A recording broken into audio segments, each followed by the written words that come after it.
ബീഹാറിൽ ബി.ജെ.പിയും എൻ.ഡി.എയും നേടിയ വിജയം ചെറുതല്ല. ആകെയുള്ള സീറ്റുകളിൽ 202 കൈപ്പിടിയിലൊതുക്കി എൻ.ഡി.എ നേടിയ വിജയം ഇന്നും പ്രതിപക്ഷത്തിന്റെ ഉറക്കം കെടുത്തുന്നുണ്ട്. വെറും 52 സീറ്റുകളിലാണ് കോൺഗ്രസിനും ആർ.ജെ.ഡിക്കും ജയിക്കാനായത്. ഇതിന് പിന്നാലെ തെരഞ്ഞെടുപ്പിലെ അട്ടിമറികളിലേക്ക് വിരൽ ചൂണ്ടി പ്രതിപക്ഷ നേതാവ് രാഹുൽ ഗാന്ധി രംഗത്ത് വന്നിരുന്നു. രാഹുലിന്റെ വാക്കുകൾ സത്യമാണെന്ന് ചൂണ്ടിക്കാട്ടി കേന്ദ്രമന്ത്രി നിർമ്മല സീതാരാമന്റെ ഭർത്താവ് പരകാല പ്രഭാകറും യൂട്യൂബർ ധ്രുവ് റാട്ടിയും രംഗത്ത് വന്നത് നമ്മൾ കണ്ടു. എന്നാൽ ഈ ആരോപണങ്ങളെ പുച്ഛിച്ചു തള്ളുകയാണ് ബി.ജെ.പി ചെയ്തത്. ജനങ്ങൾ ഞങ്ങളെ വിശ്വസിച്ചുവെന്നും എൻ.ഡി.എയുടെ വികസന പദ്ധതികൾക്ക് ജനങ്ങൾ മാർക്ക് നൽകിയെന്നുമൊക്കെ ബി.ജെ.പി പറഞ്ഞു. എന്നാൽ രാഹുലിന്റെ ആരോപണങ്ങളായിരുന്നു ശരിയെന്ന് ഇപ്പോൾ തെളിഞ്ഞിരിക്കുകയാണ്. അതെ, ബീഹാറിൽ തെരഞ്ഞെടുപ്പ് അട്ടിമറിയിലൂടെ തന്നെയാണ് ബി.ജെ.പിയും എൻ.ഡി.എയും വിജയിച്ചു കയറിയത്. മോദി മന്ത്രിസഭയിലെ കേന്ദ്രമന്ത്രിയാണ് ഇക്കാര്യം അടിവരയിട്ട് പറഞ്ഞത്. തെരഞ്ഞെടുപ്പ് ഫലം അട്ടിമറിക്കാൻ ഉദ്യോഗസ്ഥരെ ഉപയോഗിച്ചുവെന്ന ഗുരുതര വെളിപ്പെടുത്തലുമായി ബി.ജെ.പിക്ക് കുഴിവെട്ടിയിരിക്കുന്നത് കേന്ദ്രമന്ത്രി ജിതിൻ റാം മാഞ്ചിയാണ്. ഇക്കാര്യം വെളിപ്പെടുത്തുന്ന കേന്ദ്രമന്ത്രിയുടെ വീഡിയോ പുറത്തു വന്നതോടെ ബി.ജെ.പി ശരിക്കും ആപ്പിലായി എന്ന് പറഞ്ഞാൽ മതി. താൻ ഇടപെട്ട് ഉദ്യോഗസ്ഥനെ വിളിച്ചതിലൂടെയാണ് തോൽക്കുമായിരുന്ന സ്ഥാനാർത്ഥി ജയിച്ചതെന്ന് മാഞ്ചി അവകാശപ്പെടുന്ന വീഡിയോ ആണ് വിവാദത്തിലായിരിക്കുന്നത്. ഗയ ലോക്സഭാ മണ്ഡലത്തിൽ വെച്ച് ചിത്രീകരിച്ചതെന്ന് കരുതുന്ന വീഡിയോ ആർ.ജെ.ഡി കോൺഗ്രസ് സഖ്യം ഏറ്റെടുത്തതോടെ വലിയ വിവാദമായി മാറിയിരിക്കുകയാണ്. ഇതോടെ ബി.ജെ.പിക്ക് ഉത്തരമുട്ടുന്ന കാഴ്ചയാണ് കാണാൻ സാധിച്ചത്.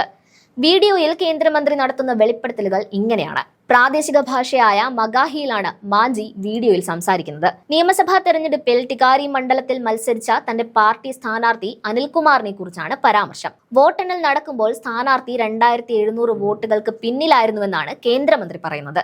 പിന്നിലായെന്ന് അറിഞ്ഞതോടെ സ്ഥാനാർത്ഥി തന്നെ ബന്ധപ്പെട്ടു. ഉടനടി ബന്ധപ്പെട്ട ഉദ്യോഗസ്ഥനെ താൻ ഫോണിൽ വിളിച്ചുവെന്നും ഒടുവിൽ ഫലം വന്നപ്പോൾ അദ്ദേഹം വിജയിച്ചുവെന്നും മാഞ്ചി പറയുന്നതായി വീഡിയോയിലുണ്ട്. ഈ വെളിപ്പെടുത്തൽ 2020 നിയമസഭാ തെരഞ്ഞെടുപ്പുമായി ബന്ധപ്പെട്ടതാണെന്ന റിപ്പോർട്ടുകളും വരുന്നുണ്ട്. ഏത് തെരഞ്ഞെടുപ്പിലെ ആണെങ്കിലും അട്ടിമറിച്ചുവെന്ന് കേന്ദ്രമന്ത്രി സമ്മതിച്ചാൽ അതിനർത്ഥം എൻ.ഡി.എയുടെ വിജയം നേരായ മാർഗത്തിലൂടെ അല്ല എന്നതാണ്. കഴിഞ്ഞ മാസം നടന്ന തെരഞ്ഞെടുപ്പിൽ ഇതേ സ്ഥാനാർത്ഥി 1600 വോട്ടുകൾക്ക് പരാജയപ്പെട്ടതായി മന്ത്രി വീഡിയോയിൽ സൂചിപ്പിക്കുന്നുണ്ട്. ഇത്തവണ ആ സ്ഥാനാർത്ഥി തോൽവി സമ്മതിച്ച് തന്നെ വിളിക്കാതെ മടങ്ങിയെന്നും കേന്ദ്രമന്ത്രി പറയുന്നുണ്ട്. അന്ന് ഗയയിലുണ്ടായിരുന്ന ഇപ്പോൾ ത്രിപുരയിൽ ജോലി ചെയ്യുന്ന കളക്ടർ തന്നെ വിളിച്ച് എന്തുപറ്റി എന്ന് അന്വേഷിച്ചുവെന്നും തന്നെ വിളിക്കാതെ പോയതുകൊണ്ട് തനിക്കൊന്നും ചെയ്യാൻ കഴിഞ്ഞില്ല എന്നും കേന്ദ്രമന്ത്രി പറയുകയാണ്. ബീഹാറിലെ എൻ.ഡി.എ വിജയത്തിന് പിന്നിൽ വോട്ട് കൊള്ളയാണെന്ന തങ്ങളുടെ ആരോപണത്തിനുള്ള തെളിവാണ് ഈ വീഡിയോ എന്ന് ആർ.ജെ.ഡി കോൺഗ്രസ് സഖ്യം ആരോപിച്ചു. തെരഞ്ഞെടുപ്പ് കമ്മീഷൻ അടിയന്തരമായി ഇടപെടണമെന്നും കോൺഗ്രസും ആർ.ജെ.ഡിയും ആവശ്യപ്പെട്ടു. അതേസമയം വീഡിയോ കെട്ടിച്ചമച്ചതാണെന്ന വാദത്തിൽ ഉറച്ചു നിൽക്കുകയാണ് ജിതിൻ റാം മാഞ്ചി.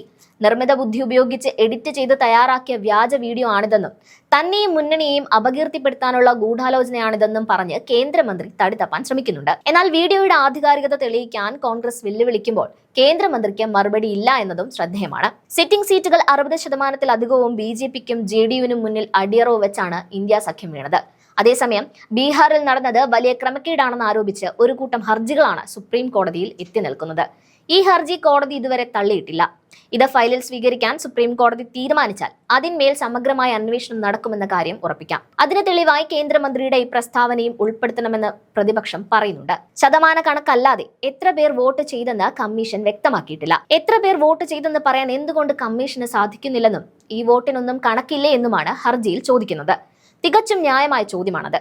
ഒരു രാജ്യത്തെ തന്നെ ഭാവി നിർണ്ണയിക്കാവുന്ന തെരഞ്ഞെടുപ്പിൽ കമ്മീഷന്റെ പക്കൽ കണക്കുകളില്ലെന്ന് പറഞ്ഞാൽ അതിൽ പരം നാണക്കേട് മറ്റൊന്നുമില്ല. എത്ര പേർ വോട്ട് ചെയ്തുവെന്ന് കമ്മീഷൻ പറയാൻ തയ്യാറാകണമെന്നാണ് ഹർജിയിൽ ആവശ്യമുന്നയിച്ചിരിക്കുന്നത്.